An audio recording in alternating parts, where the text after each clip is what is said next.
आप बताओ खाना किस हाथ से खाते हैं बेटा?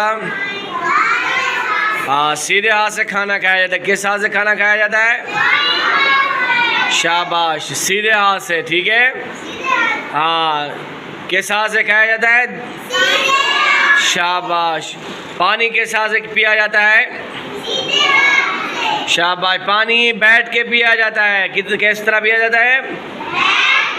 हाँ, पानी बैठ के पिया जाता है। और कितने सांस में पिया जाता है?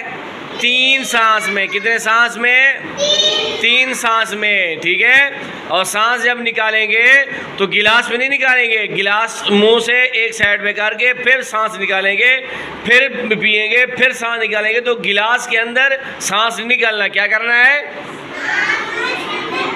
हाँ, शाबाश। गिलास के अंदर सांस निकालना है और पानी को 3 सांस में पीना है और बिस्मिल्लाह पढ़ के पीना है। क्या करना है? हाँ, और बैठ के पीना है। शाबाश।